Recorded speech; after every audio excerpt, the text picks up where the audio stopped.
Yang mungkin membedakan toba tenun sama pelaku tenun Batak lainnya itu dari warna, itu sangat kelihatan banget. Kalau ulos Batak cenderungnya kan warnanya itu warna dominan hitam, merah, putih, yang keras banget warnanya. Nah, tadi kalau warna kita kebanyakan warna earth tone atau warna pastel. Kenapa begitu? Karena memang kita memakai kebanyakan dari pewarnaan natural yang untuk mencapai satu warna itu prosesnya cukup panjang, sehingga warna-warna yang dicapai itu kebanyakan warna pastel. Tapi selain proses juga supaya bisa beradaptasi dengan demand market di kota besar, seperti di Jakarta lah salah satunya.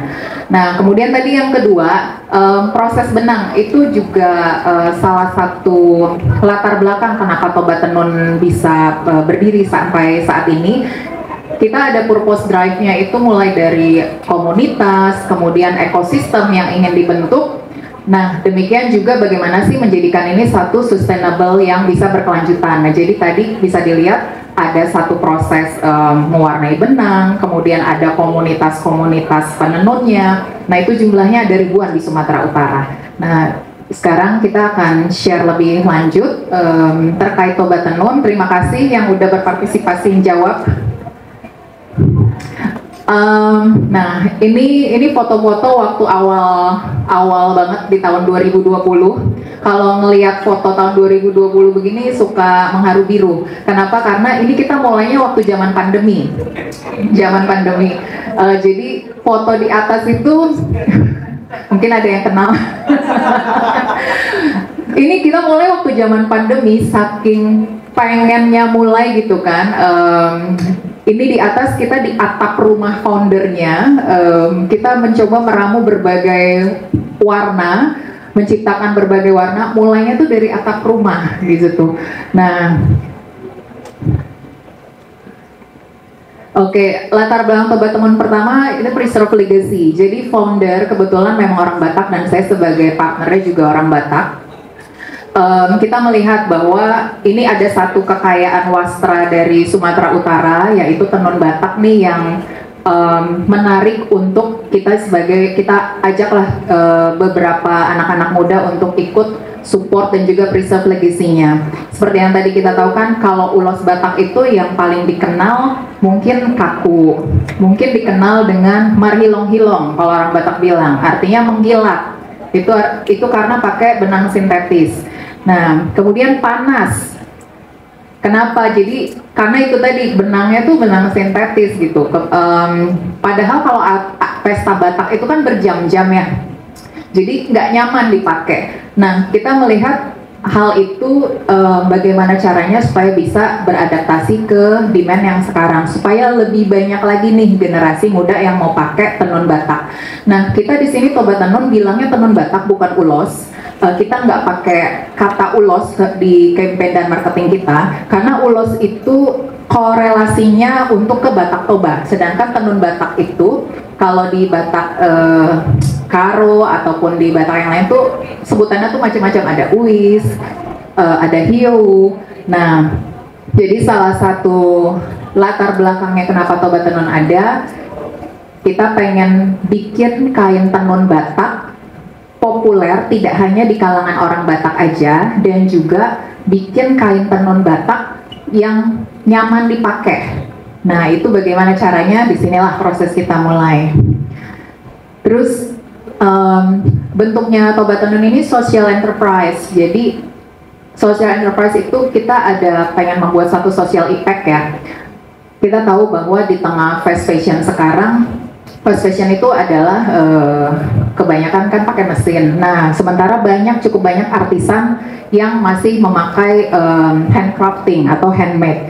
Nah, jadi kita lihat bahwa waktu awal-awal mulai di 2020, ini inang-inang yang mau berpartisipasi dengan kita. Waktu mulai tahun 2020, itu kita melakukan survei kurang lebih ke 500 penenun di sana. Kebanyakan mereka itu sudah berusia matang, artinya regenerasinya itu tidak banyak lah, sedikit lah gitu. Nah, kenapa regenerasi sedikit? Karena dilihat, oh menenun itu bukan pekerjaan yang keren gitu kan, tidak menghasilkan uang, mereka anak mudanya balik aja lah mereka ke kota besar gitu mencari pekerjaan, bukan handcraft lagi atau handmade lagi. Nah, kebanyakan berusia matang ini salah satu yang jadi perhatian kita. Terus kebanyakan 99% itu perempuan. Jadi mereka sebagai penenun, mereka juga berladang, mereka juga ngurus rumah tangganya, dan sayangnya banyak yang menerima KDRT. Jadi pada saat pandemi mulailah muncul KDRT, dan kita lihat ternyata ekosistem ini nih belum terbentuk di sana. Mereka juga nggak punya tabungan, jadi maunya tuh terima uang itu cash, simpan di bawah bantal, habis itu diambil sama suaminya, terus dihabiskanlah ke lapo gitu kan. Nah, di sini nih salah satu yang jadi perhatian kita juga. Nah, terus dari 2 di atas, apalagi nih yang pengen dilakukan? Emang mulainya nih cara nyari bukan cara gampang. Sustainability. Jadi itu tadi kita berusaha semaksimal mungkin memakai bahan-bahan yang ramah lingkungan meskipun tidak mudah. Ya, meskipun tidak mudah. Nah, waktu tahun 2020 yang kita buat pertama kali ini, kita punya garda depan, namanya rumah komunitas, kita sebutnya Jabu Bonang. Jadi rumah komunitas ini adalah perwakilannya Toba Tenun di Sumatera Utara untuk menjalankan program-program sosialnya. Kenapa? Karena kita lihat, ini cukup banyak bagian hulu yang harus diperhatikan lah gitu. Nah, Jabu Bonang ini kita ada menaungi untuk artisannya, ada yang individual, ada yang kerjanya sebagai kelompok, kemudian juga kita kerjasama sama beberapa pelaku tenun yang sudah bentuknya pengusaha. Nah, seiring waktu kita mulailah bikin satu rumah pewarnaan alam yang tadinya di atap salah satu rumah founder, kemudian pindahlah ada rumah komunitas di Pematang Siantar, terus kita bikinlah sekarang satu rumah lagi Jabu Borna. Nah, Jabu Borna ini untuk natural material dan juga pengolahan limbah pewarnaannya.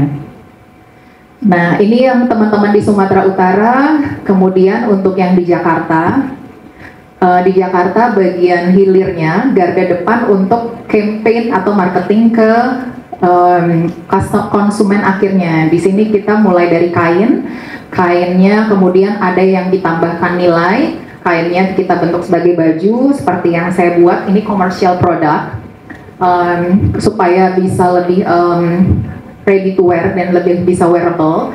Kemudian ada juga yang kita bikin sebagai home decor, aksesoris, dan macam-macam. Nah, tentunya pada saat mengkreasikan satu kain menjadi satu produk komersial seperti ini, ada leftover fabric. Nah, karena kita tahu prosesnya itu cukup panjang dan melibatkan begitu banyaknya manusia, jadi sayang banget kalau misalnya ada yang terbuang. Nah, dari situlah kita mengolah fabric waste-nya juga. Nggak cuma fabric waste, kadang ada juga nih dari hasil pelatihan kainnya itu defect. Namanya pelatihan yang namanya orang baru mulai belajar dari benang yang ini kan, benang yang pewarna alam. Kadang motifnya itu berantakan gitu. Nah, jadinya itu pun kita olah lagi. Nah, sekarang gimana caranya bikin satu ekosistem? Waktu kita baru mulai nih, gimana caranya bikin satu ekosistem yang bisa berkelanjutan? Kita tahu di awal, mereka terbiasa menenun sintetis. Hampir 100% tidak pernah menenun menggunakan benang pewarnaan alam. Kenapa? Karena benang pewarnaan alam itu habis dicelup, gampang putus. Habis itu kesep, susah. Tapi melewati kesusahan itu kita ajarin bahwa value produknya akan lebih tinggi dan lebih bagus sebenarnya.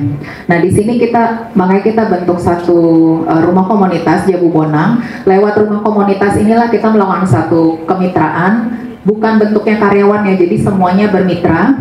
Kemudian kita melakukan pelatihan, ada pelatihan mengkombinasikan warna. Jadi kalau nanti lihat ya produknya Toba Tenun itu kombinasi warnanya tuh udah lumayan modern tuh, nggak kayak tenun Batak yang inilah yang tua. Nah, kemudian ada kombinasi warna, kita juga ada motif yang tadinya susunannya mungkin A, B, C, itu kita rapikan oleh textile designer kita rapikan supaya lebih menarik. Kemudian ada interaksi dan juga ini yang kita aiming, regenerasi. Jadi puji Tuhan sekarang kita punya penenun udah mulai dari usia 20-an sampai 70-an ada. Nah, dari hasil ini semua kurang lebih kita sampai sekarang udah 4 tahun berjalan, lebih dari 200 partner artisan. Kemudian ini kita sudah mengcover 36 desa.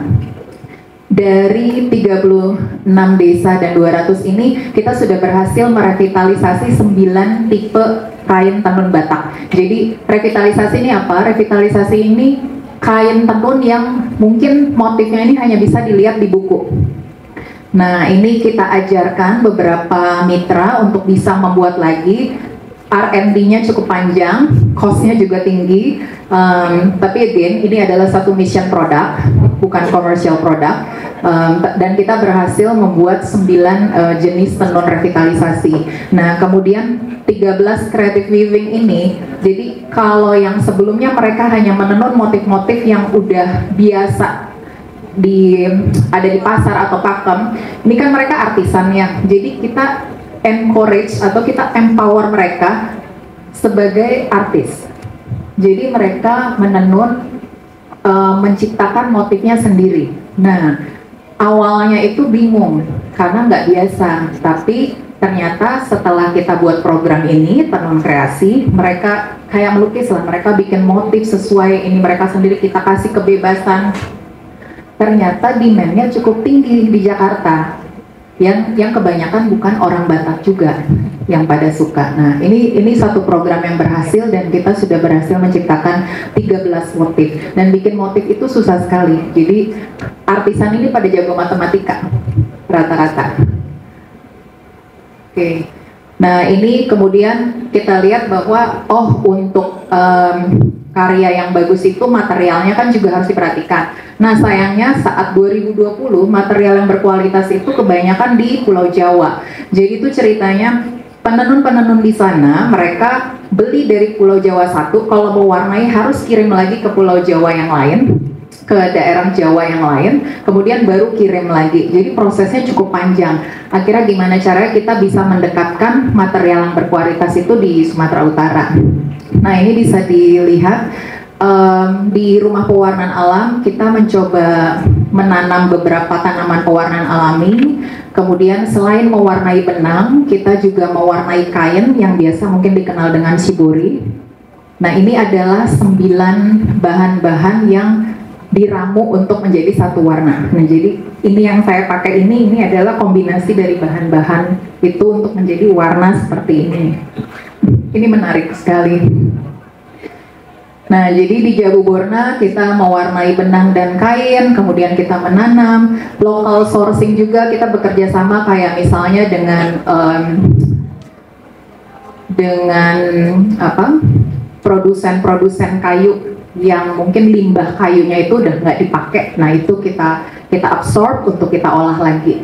Nah, kemudian kita juga melakukan workshop untuk mengenalkan ke masyarakat sekitar terkait pewarnaan alam, dan kita juga buka. Jadi kalau misalnya ada yang ke Sumatera Utara atau mungkin ke Siantar pengen mampir ke Jabu Borna, ini kita terbuka untuk bisa belajar tentang pewarnaan alam. Nah, jadi sampai saat ini kita sudah mencampur-campur 9 natural material. Kita sudah membuat 40 warna. Itu 40 warna benar-benar digradasi warna, diciptakan sendiri. Itu tadi yang mulainya dari atap sampai udah punya rumah pewarnaan alam sendiri, dan terciptalah 40 warna ini. Kemudian dari 2020 sudah hampir 1 ton benang kita olah.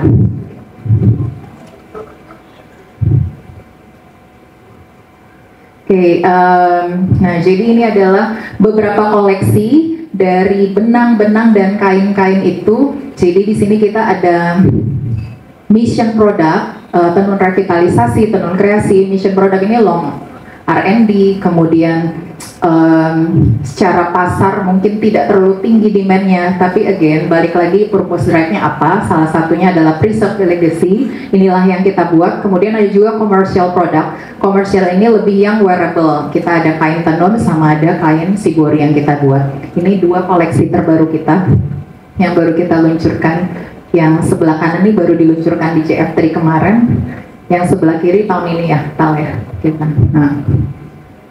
Nah, yang sebelah kanan ini upcycle and workshop. Jadi inilah yang tadi 61, kurang lebih ada 61 kg waste yang udah kita olah lagi. Nah, ini kita buat jadi produk-produk upcycle. Ada cup lampu, ada tas, kemudian ada artwork di sini.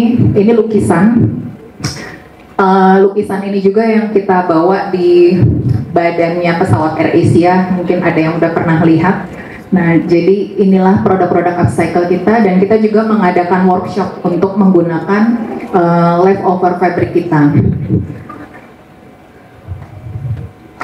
Kalau mau lihat lebih banyak lagi tentang hasil kerajinan tenun Batak, nah hasil upaya kami lah Toba Tenun, bisa dilihat. Kebetulan di berdekatan kita sama-sama di Mega Kuningan. Kami yang di Jakarta ada di Sopodel di lantai satunya, mungkin bisa mampir di ground floor. Kemudian ada di Alun-Alun, ada di Lakon, dan juga ada di Sarinah. Oke, terakhir kita semua mungkin percaya bahwa upaya ekosistem yang berkelanjutan ini merupakan satu upaya kolaboratif, tidak melulu dari pelaku usahanya, tapi juga dari masyarakat yang mau belajar tentang ada cerita di balik setiap produk, dan juga dari pemerintah untuk mensupport ekosistem yang berkelanjutan ini. Semoga cerita ini bisa menginspirasi untuk teman-teman semua yang mungkin ada yang tertarik untuk mencoba melakukan usaha dari hal-hal yang kecil untuk membuka satu usaha yang sustainable. Oke, mau lihat Godang, terima kasih banyak. Ini